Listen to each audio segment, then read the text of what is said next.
भारतमा आफ्नो जादु चलाउँदै आएका प्रधानमन्त्री नरेन्द्र मोदीलाई एकैपटक दुई झट्का लागेको छ।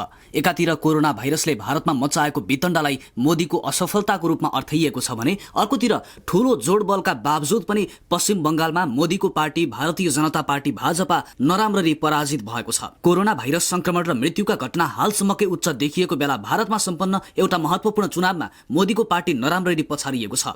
भाजपाले कोरोनाको भयावहलाई बेवास्ता गर्दै पश्चिम बंगाललाई आफ्नो चुनावी अभियानको मुख्य केन्द्र बनाएको थियो। कोरोना संकटको व्यवस्थापनलाई लिएर मतदाताले मोदीलाई दण्ड दिन्छन् कि दिँदैनन् भनेर चुनावलाई नजिकबाट हेरिएको थियो। पश्चिम बंगालको 292 सीट मध्ये 208 तृणमूल कांग्रेस टीएमसीले जितेको छ। मोदीको दल आसाममा विजय भए पनि अन्यत्र उल्लेख्य उपलब्धि हासिल गर्न विफल भएको छ। भारतका पश्चिम बंगाल लगायत आसाम, पोन्डिचेरी, तमिलनाडु र केरल राज्यमा हालै विधानसभा चुनाव भएको थियो। ती मध्ये पनि पश्चिम बंगालको चुनावी परिणामलाई लिएर विशेष चासोका साथ हेरिएको थियो। भाजपाले पश्चिम बंगालको नतिजा आफ्नो पक्षमा पार्न पुरै शक्ति खन्याएको थियो। प्रधानमन्त्री मोदीदेखि गृहमन्त्री अमित शाह र उत्तर प्रदेश मुख्यमन्त्री योगी आदित्यनाथले कोरोना महामारीलाई बेवास्ता गर्दै दर्जनौं चुनावी र्यालीहरूलाई लाखौं जनतालाई सडकमा उतारेर सम्बोधन गरेका थिए। पार्टीको आईटी प्रमुख अमित मालवीय सहितको जम्बो आईटी सेलले महिनौंदेखि कोलकातामा डेरा जमाएर बसेको थियो। भाजपाले चुनावी परिणामलाई आफ्नो पक्षमा ल्याउन आफ्नो संगठनलाई मात्र सक्रिय बनाएको थिएन, सत्तारूढ टीएमसीका प्रभावशाली नेताहरूलाई समेत आफ्नो पार्टीमा प्रवेश गराएको थियो। तिनमा ममताका विश्वासपात्र भनेर चिनिएका शुभेन्दु अधिकारीहरू समेत थिए। भाजपाको आक्रामक चुनावी र्याली, स्रोत साधनका आधारमा राजनीतिक पण्डितहरूले समेत यसपटकको चुनावमा टीएमसीलाई सत्ता जोगाउन हम्मे पर्ने विश्लेषण गरेका थिए। त्यसमाथि मतगणना अघि सार्वजनिक भएका एक्जिट पोलहरूले पनि टीएमसी र भाजपा बीच कडा टक्कर हुने प्रक्षेपण गरेका थिए। तर ती सबैलाई फेरि एकपटक गलत साबित गर्दै ममता बेनर्जीको टीएमसीको पोल्टामा फेरि एकपटक सत्ताको बागडोर पुगेको छ। भारतको हिन्दू राष्ट्रवादी भाजपाले कहिले पनि सत्ता नसम्हालेको थोरै राज्यमा पश्चिम बंगाल पनि पर्छ। पराजित भए पनि भाजपाले झण्डै 80 सीट जितेर प्रमुख प्रतिपक्षी दलका रूपमा आफूलाई उभ्याएको छ। सन् 2016 मा उक्त दलले सो राज्यमा जम्मा 3वटा सीट जितेको थियो। उक्त नतिजाले प्रधानमन्त्री मोदीकी कटु आलोचक भारतको एकमात्रै महिला मुख्यमन्त्री ममता बेनर्जीलाई तेस्रो पटक पश्चिम बंगालको नेताको रूपमा स्थापित गराएको छ। जितले भारतलाई जोगाएको भन्दै उनले कोरोना आफूहरूको पहिलो प्राथमिकता हुने बताएकी छन्। तर बेनर्जी आफू भने पराजित भइन्। नन्दीग्राममा भाजपा प्रवेश गरेका आफ्ना एकजना पूर्व सहयोगीसँग बेनर्जी हारे पनि उनले आफ्नो दललाई भने भारी मतले विजय गराइन्। तर उनले उक्त नतिजालाई अदालतमा चुनौती दिने बताएकी छन्। मुख्यमन्त्री बन्नका लागि उनले फेरि चुनाव भने लड्नुपर्ने अवस्था आउन सक्छ। टीएमसी छाडेर भाजपा प्रवेश गरेका शुभेन्दु अधिकारीसँगै चुनाव लड्ने ममताको निर्णयलाई निकै जोखिमपूर्ण मानिएको थियो। नन्दीग्राम विधानसभा क्षेत्रको अन्तिम मत परिणाम अनुसार भारतीय जनता पार्टीका शुभेन्दु अधिकारीले 1956 मतले मुख्यमन्त्री बेनर्जीलाई पराजित गरेका हुन्। अधिकारीले 1,10,764 मत प्राप्त गर्दा बेनर्जीले 1,08,808 मत प्राप्त गरिन्। यद्यपि ममताको नन्दीग्राम विधानसभा क्षेत्रबाट चुनाव लड्ने निर्णयले पनि पश्चिम बंगालको चुनावी माहौल थप तातेको थियो। झण्डै 9 करोड जनसंख्या रहेको र कोलकाता शहर अवस्थित रहेको पश्चिम बंगाल चुनावी पर्यवेक्षकहरूका लागि आकर्षण मान्ने गरिएको छ। पश्चिम बंगाल र आसाम बाहेक दक्षिण भारतका तमिलनाडु र केरल राज्य, दक्षिण भारतको केन्द्रशासित पोन्डिचेरीमा चुनाव भएको थियो। उत्तर प्रदेश अनि तेलंगानाका केही भागमा स्थानीय परिषदको निर्वाचन भएको थियो। तमिलनाडुमा प्रमुख क्षेत्रीय विपक्षी दल डीएमके सत्तामा आएको छ भने केरलामा वामपन्थी गठबन्धनले सत्तामा आफ्नो नियन्त्रण कायम राखेको छ। केरलामा भाजपा नेतृत्वको गठबन्धनले कुनै सीट जितेन। भारतमा चुनावी र्याली र मतदानलाई संक्रमणका घटना वृद्धि हुनुको कारण मानिएको थियो। प्रधानमन्त्री मोदी र उनका गृहमन्त्रीले पश्चिम बंगालमा दर्जनौं सभाहरूमा सम्बोधन गरेका थिए र उनीहरूलाई महामारी भन्दा निर्वाचनमा केन्द्रित भएको आरोप लागिरहेको छ। भारतमा लगातार 2 हप्तादेखि कोरोना भाइरस संक्रमण पुष्टि भएका दैनिक घटना 3 लाख भन्दा बढी छन्। अस्पतालहरूले शैय्या र अक्सिजनको चरम अभावको सामना गरिरहेका छन्। विज्ञहरूले न्यून परीक्षण दर र मुख्य गरी ग्रामीण क्षेत्रमा घरमै मृत्यु भएका मानिसहरूको संख्याका कारण मृतकको संख्या तथ्याङ्कमा कम देखिएको हुन सक्ने ठानिन्छ। संक्रमण बढीसँगै भारतमा अस्पतालको शैय्या र जीवन रक्षा सामग्रीको अभाव भएको छ भने मृतकको संख्या बढेका कारण शवगृह र दाह संस्कार गर्ने ठाउँहरू भरिएका छन्।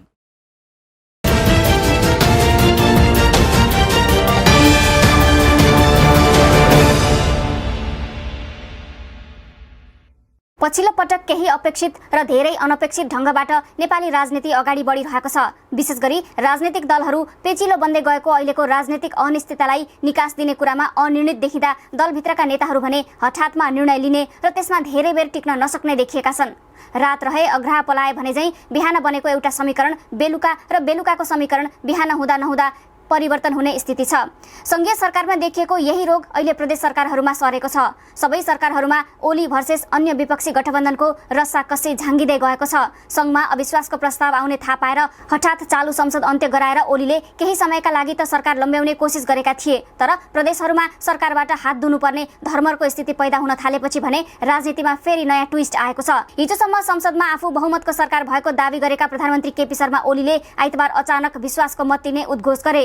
ओलीले विश्वासको मत लिने निर्णय गरेसँगै राष्ट्रपतिले मन्त्री परिषदको सिफारिसमा विशेष अधिवेशन आह्वान गरेकी छिन्। आगामी वैशाख 27 गते प्रतिनिधि सभाको अधिवेशन बोलाइएको छ। आफूमाथि प्रतिनिधि सभाको विश्वास छ भन्ने स्पष्ट गर्न प्रधानमन्त्रीले आवश्यक ठानेको विषय समेत खुलाएर राष्ट्रपतिले अधिवेशन डाकेकी छिन्। हाल नेकपा माओवादी केन्द्रले सरकारलाई दिएको समर्थन फिर्ता नलिएको भए पनि अदालतको निर्णयपछि सरकार अर्को अवस्थामा पुगेको छ। अहिले फिर्ता लिन नपर्ने र माओवादीको समर्थनमा बनेको सरकार नै होइन भन्दै माओवादी अध्यक्ष पुष्पकमल दाहालले भनेका थिए। त्यसको 3 दिनपछि कोभिड महामारीको बीचमा नै ओलीले विश्वासको मत लिने भएका हुन्। यसअघि विश्वासको मत लिन आवश्यक नठानेका प्रधानमन्त्री ओलीले अचानक विश्वास मत लिने प्रयोजनकै लागि संसद अधिवेशन आह्वान गरेपछि राजनीतिक, कानुनी र संवैधानिक मामलाका जानकारहरूले शंकाको दृष्टिले हेरेका छन्। विपक्षी दलहरू सरकार विरुद्ध अविश्वास प्रस्ताव दर्ताको तयारी गरिरहेका बेला प्रधानमन्त्री आफैले विश्वास मत लिने कदम चालेका छन्। प्रधानमन्त्रीको प्रस्ताव अनुसार अब 27 वैशाखमा विश्वासको मत सम्बन्धी कार्यसूचीमा छलफल र मतदान हुनेछ। यद्यपि अन्तिम समय सभामुखले तोक्नेछन्। बजेट अधिवेशनका लागि संसदका दुवै सदनको संयुक्त अधिवेशन आह्वान गर्ने बेला बजेट अधिवेशन टारेर प्रतिनिधि सभा अधिवेशन मात्रै बोलाएपछि यसलाई लिएर पनि प्रधानमन्त्रीको कदममाथि प्रश्न उठेका छन्। कांग्रेस नेता रामचन्द्र पौडेलले आफ्नै नेतृत्वमा चुनाव गराउने र सत्ता कब्जा गर्ने ढंगले ओलीले प्रपञ्च रचेको बताएका छन्। अहिले प्रधानमन्त्री राज्य संयन्त्र सबै आफ्नो मुठीमा राखेर चुनाव गराउने योजना अन्तर्गत संसदमा विश्वासको मत लिन्छु भनेर अघि बढेको उनको भनाइ छ।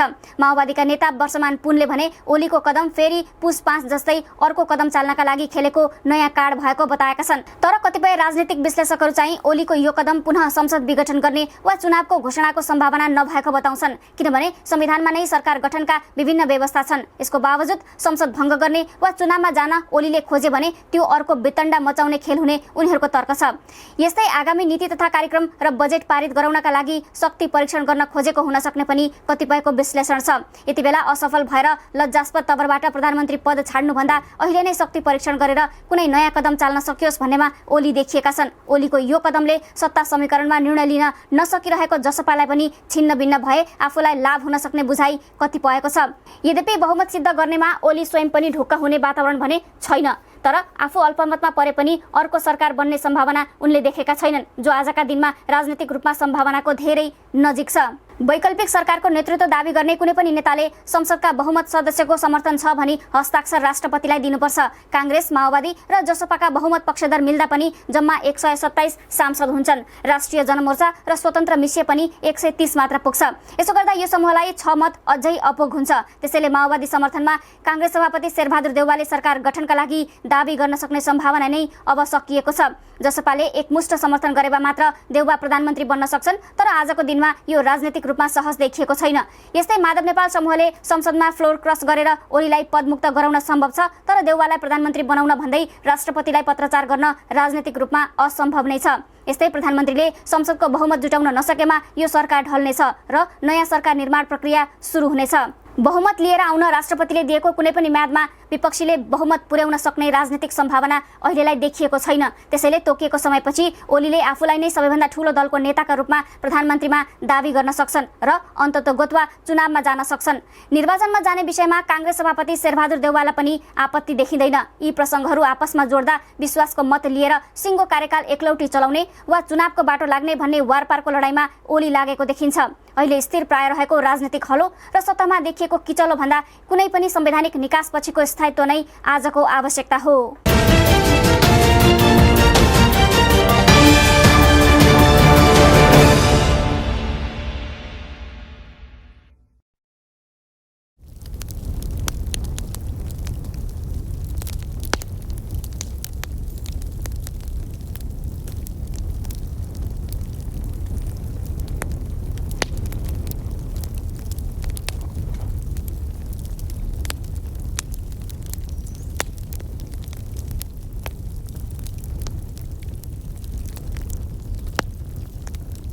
कोरोना महामारीको दोस्रो लहरसँगै गम्भीर संक्रमितहरूको संख्या बढ्दै गएको छ।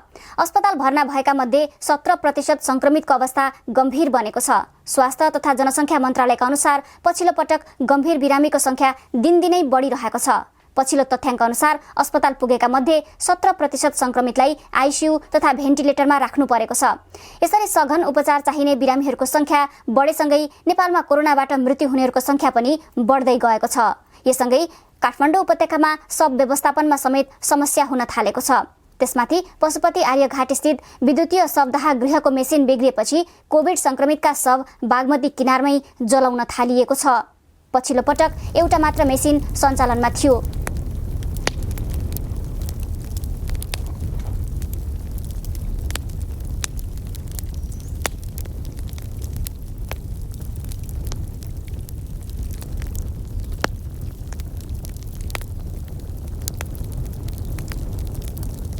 शव व्यवस्थापनमा संलग्न सैनिक अधिकृतका अनुसार त्यो पनि बिग्रिएपछि बागमती किनारमै दाह संस्कार गर्न थालिएको हो। सेनाका अनुसार पछिल्ला दिनमा 20 देखि 30 जनासम्मको शव व्यवस्थापन गर्नु परेको छ।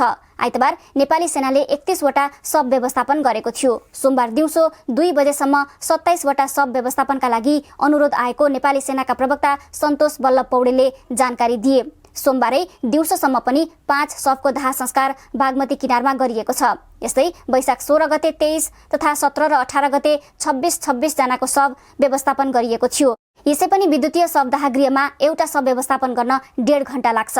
संक्रमितको शव व्यवस्थापनका लागि सेनाले शवदाह गृह नजिकै बागमती नदी किनारमा 8 वटा चिता बनाउने तयारी गरेको छ। यसरी एकातिर देशभित्रै कोरोनाबाट मृत्यु हुनेहरूको संख्या बढ्दै जाँदा शव व्यवस्थापनमा समेत समस्या हुने देखिएको छ भने अर्कातिर छिमेकी मुलुक भारतमा कहाली लाग्दो गरी फैलिएको संक्रमण र उत्तिकै हृदय विदारक शव व्यवस्थापनका दृश्यहरूबीच त्यहाँ पनि नेपालीहरूको ज्यान गइरहेको दुःखद खबरहरू आइरहेको छ। कोरोनाको दोस्रो लहर सुरु भए यता हालसम्म भारतमा 20,000 जना भन्दा धेरै नेपाली संक्रमित भएका छन्। यस्तै 71 जना नेपालीको मृत्यु भएको गैर आवासीय नेपाली संघले संकलन गरेको तथ्याङ्कले देखाएको छ। सँगै 17,000 नेपालीहरू संक्रमण मुक्त पनि भइसकेका छन्। गत साता साउदीमा पनि 1 जना नेपालीको कोभिड-19 संक्रमणका कारण मृत्यु भएको छ। गैर आवासीय नेपाली संघले अद्यावधिक गरेको तथ्याङ्क अनुसार विश्वभर 21 मुलुकमा अहिलेसम्म 382 जना नेपालीको मृत्यु भएको छ। अहिलेसम्म विश्वका 54 मुलुकमा 86,679 नेपालीमा कोरोना भाइरस संक्रमण भएको छ भने 82,197 जना संक्रमण मुक्त भएका छन्। यो साता भारतका अतिरिक्त मलेसिया, कुवेत, संयुक्त अरब इमिरेट्स तथा साउदी अरबका नेपालीमा कोरोना भाइरस संक्रमण देखिएको छ। नेपालमा पछिल्लो 24 घण्टामा थप 7,448 जनामा कोरोना भाइरस संक्रमण पुष्टि भएको छ। पछिल्लो 24 घण्टामा कोरोना भाइरस संक्रमणबाट 37 जनाको मृत्यु भएको छ।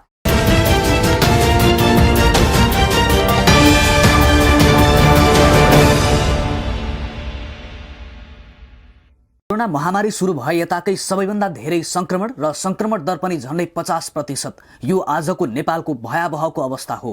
कोरोना भाइरसले भारतमा ल्याइदिएको कहाली लाग्दो अवस्था नेपालमा दोहोरिसकेको छ। दैनिक संक्रमणले दैनिक नयाँ रेकर्ड बनाइरहेको छ। नेपालमा एन्टिजेन र पीसीआर विधिबाट गरी एक दिन 16,770 जनामा परीक्षण गर्दा 42.99% संक्रमण पुष्टि हुँदा नयाँ रेकर्ड कायम गर्दै 7211 संक्रमित थपिएका छन्।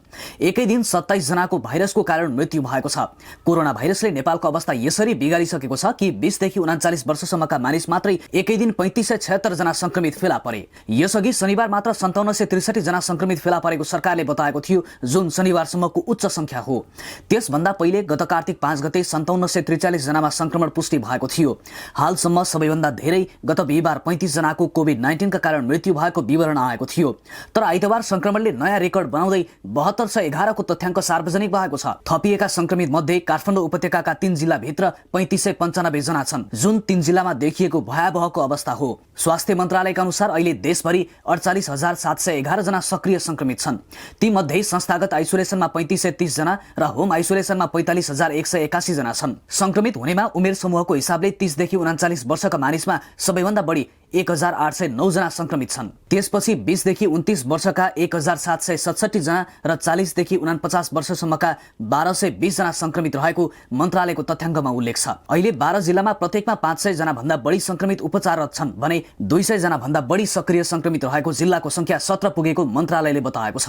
पछिल्लो समय नयाँ भेरिएन्ट देखिएसँगै संक्रमित हुनेहरूको संख्या पनि बढ्दो क्रममा देखिएको अधिकारीहरूले बताएका छन्। संक्रमित हुनेमा उमेर समूहको हिसाबले 30 देखि 39 वर्षका मानिसमा सबैभन्दा बढी संक्रमण देखिएको छ। हाल आइसोलेसनमा 48,711 र क्वारेन्टाइनमा 67 जना रहेको स्वास्थ्य मन्त्रालयले बताएको छ।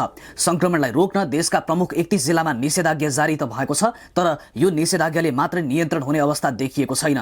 यो भयावहको अवस्था अझै बढ्दै गयो भने कुन कदम कसरी चाल्ने भन्ने विषयमा सरकारले अब योजना बनाउन ढिला गर्न हुँदैन भने नागरिकले समेत अत्यन्त संवेदनशील भएर स्वास्थ्य सम्बन्धी प्रोटोकलको पूर्ण पालना गर्न जरुरी देखिन्छ।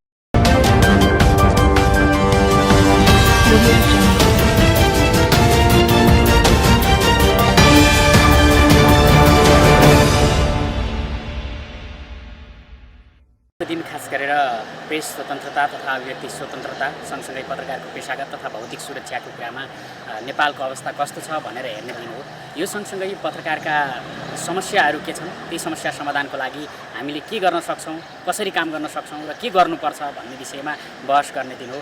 आम पत्रकारहरू जसरी विगतमा ज्यान गुमाउने, पत्रकारिता गर्दा गर्दै ज्यान गुमाउने स्थिति पनि बनेको छ, पत्रकारिता गर्दा गर्दै घरमा खाना के छ भन्ने कुराहरू क्वेसन गर्नुपर्ने बेला छ। यस्तो बेलामा पनि पत्रकारिता गरिरहेका साथीहरूको मनोबल बढाउने हो यो दिन।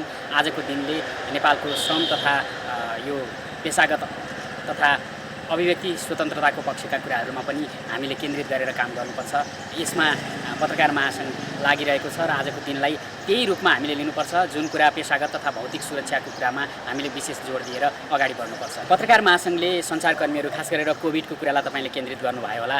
पत्रकारहरूलाई केन्द्रित गरेर हामीले सुरक्षात्मक उपाय अपनाउनको लागि हामीले एउटा निर्देशिका जस्तो बनाएरै जारी गरिसकेका छौँ। त्यो निर्देशिकाको पालना गर्न म विशेष रूपमा आग्रह गर्छु। सबैभन्दा पहिले आफ्नो स्वास्थ्य सुरक्षा हो भन्ने कुरालाई सबै पत्रकारहरूले ध्यान दिनुपर्छ। स्वास्थ्य सुरक्षा सँगसँगै अन्य कामहरूलाई हामीले निरन्तरता दिनुपर्छ। पहिलो सुरक्षा भनेको हाम्रो स्वास्थ्यलाई हेर्नुपर्छ, यसका मापदण्डहरू पालना गरेर हामीले काम गर्नुपर्छ।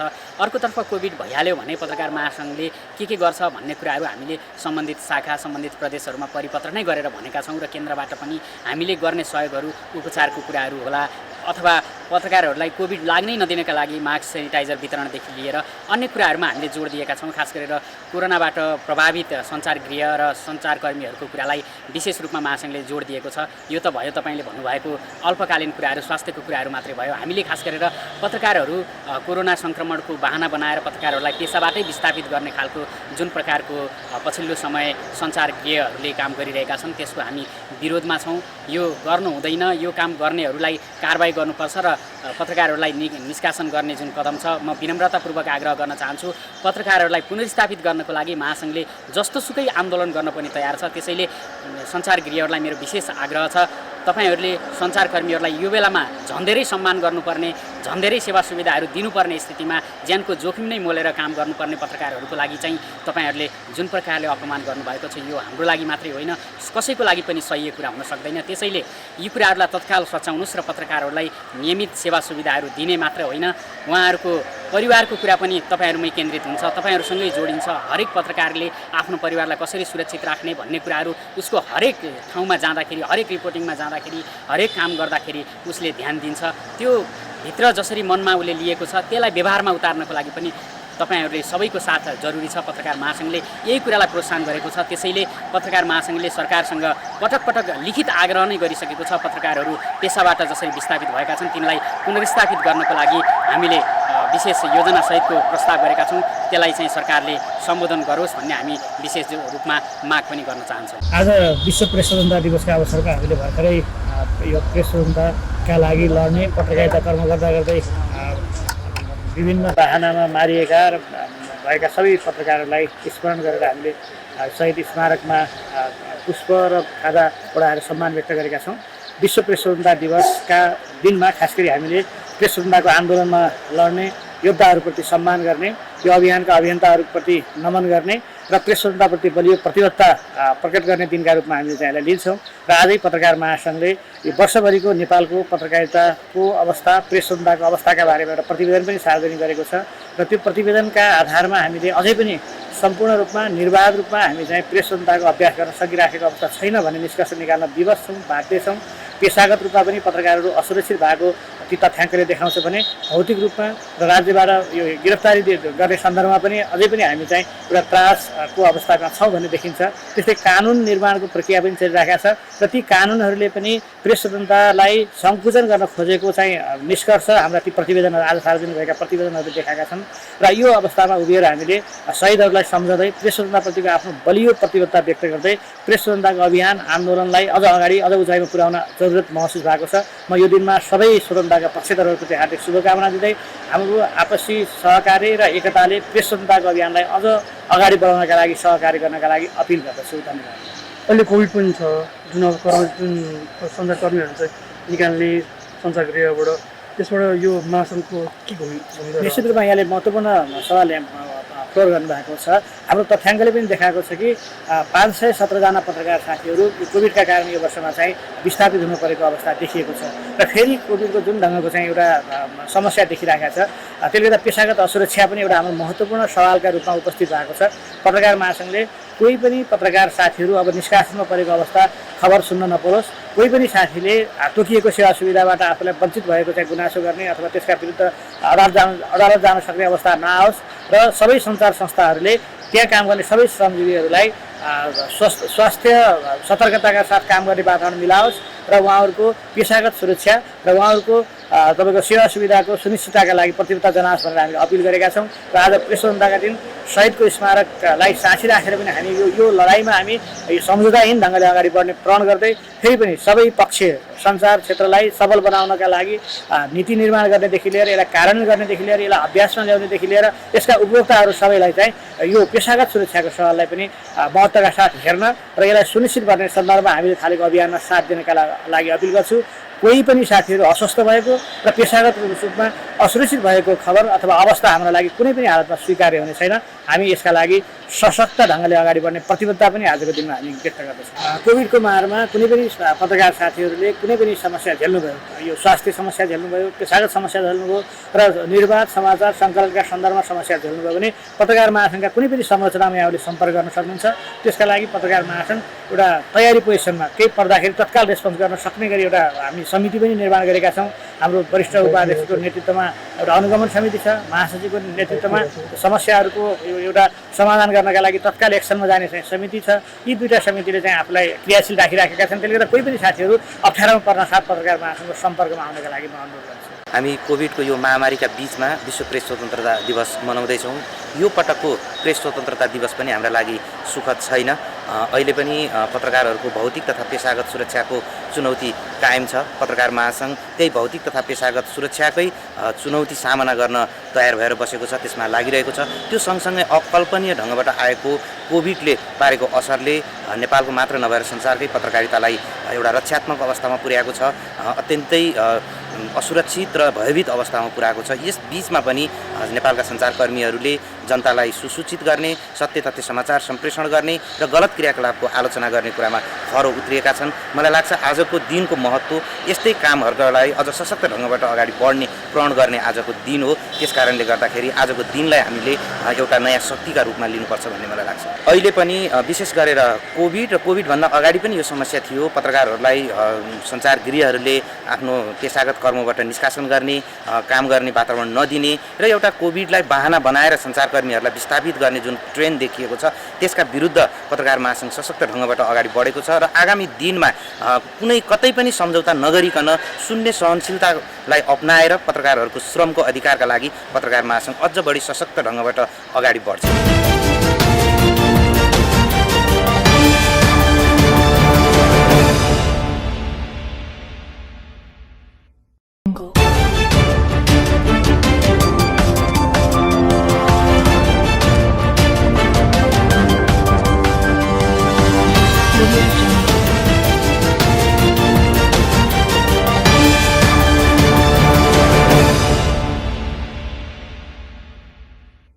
भक्त ढकाल तीनै मन्त्री हुन् जसले सरकारको आदेश उल्लङ्घन गरेका थिए। आइतबार मन्त्री ढकालसँगै उनकी पत्नी इन्दिरा फुयाललाई कोरोना संक्रमण पुष्टि भएको छ। एक पटक होइन पटक पटक स्वास्थ्य मापदण्ड उल्लङ्घन गर्ने मन्त्री कोरोनाको शिकार भएका छन्। गत वैशाख 6 गते मन्त्री परिषदले 25 जना भन्दा बढी भेला नहुन, अत्यावश्यक बाहेक धार्मिक कार्यक्रम नगर्न आदेश दियो। तर वैशाख 7 गते बिहानै संस्कृति, पर्यटन तथा नागरिक उड्डयन मन्त्री भानुभक्त ढकाल प्रधानमन्त्री निवास बालुवाटार पुगे। आफ्नै सरकारको निर्देशन नियमको धज्जी उडाउँदै उक्त धार्मिक कार्यक्रममा सहभागी भएका मन्त्री ढकाललाई आज कोरोना संक्रमण पुष्टि भएको छ। यो असावधानीको उपज हो, आफ्नै निर्णय लत्याउनुको परिणाम हो। उनकै कारण उनकी श्रीमती समेत संक्रमित भएकी छिन्। वैशाख 7 गते मात्र होइन, वैशाख 8 गते पनि चितवनको माडीमा हजारौं मानिस सहभागी भएको कार्यक्रममा मन्त्री ढकाल पुगेका मात्र थिएनन्। स्वास्थ्य मापदण्डको धज्जी उडाउँदै कोरोना भाइरसले मन्त्रीलाई छुँदैन जस्तै गरी प्रस्तुत भएका थिए। तर आज मन्त्री ढकालले फेसबुकमा लेखेका छन्, आज गरिएको परीक्षणबाट हामी श्रीमान श्रीमतीलाई कोभिड-19 संक्रमण भएको नतिजा प्राप्त भएको छ। हाल हाम्रो स्वास्थ्य अवस्था सामान्य रहेको छ र हामी निवासमा नै आराम गरिरहेका छौं। यसबीचमा हामीसँग सम्पर्कमा आउनुभएका महानुभावहरूलाई आवश्यक सावधानी र सजगता अपनाउनु हुन अनुरोध गर्दछौं। ढकाल यसअघि स्वास्थ्य मन्त्री थिए। कोरोना भाइरसको पहिलो लहरमा भाइरसको संक्रमण नियन्त्रणका लागि उल्लेख्य काम गर्न नसकेको भन्दै आलोचना खेपेका मन्त्री अहिले पर्यटन मन्त्रालयमा सरुवा भए। तर स्वास्थ्य मन्त्रीको जिम्मेवारी सम्हालिसकेका मन्त्री ढकालले स्वास्थ्य प्रोटोकल ख्याल गरेनन् र उल्टै संक्रमित भए। हुन त कोरोना भाइरसले पद, उमेर, शक्ति नहेर्ने भए पनि सरकारले जारी गरेको आदेश स्वास्थ्य मन्त्रालय सम्हालिसकेका बहालबाला पर्यटन मन्त्री आफैले उल्लङ्घन गर्दा भने चर्को आलोचना पनि भयो। स्वास्थ्य मापदण्ड बनाएर अनेक भेला, सम्मेलन, राजनीतिक सभालाई उत्साह बढ्दै आएका मन्त्रीहरू अहिले भने भट्टाभट कोरोनाको शिकार बनेका छन्। यो दुःखद विषय हो। विपदमा जनताको सेवाका लागि खटिनुपर्ने मन्त्री आफै संक्रमित भएपछि जनताले पाउने सेवामा नै कमी आउँछ। तर सामान्य गल्तीको परिणाम संक्रमणले गाँजेको छ। अब उनीसँगै जोडिएकाहरूको परीक्षण रिपोर्टले बताउँछ कि भौतिक दूरी र स्वास्थ्य मापदण्ड पालनाको महत्व। यसअघि ऊर्जा, जलस्रोत तथा सिंचाई मन्त्री टोपबहादुर रायमाझी र खानेपानी मन्त्री मणि थापालाई पनि कोरोना संक्रमण भइसकेको छ। सरकार आफैले स्वास्थ्य मापदण्ड बनाउने तर स्वयं मन्त्री अनि प्रधानमन्त्रीले नै पालना नगर्ने प्रवृत्तिले कोरोनाले सरकारमाथि नै क्रमैसँग प्रहार सुरु गरिसकेको छ।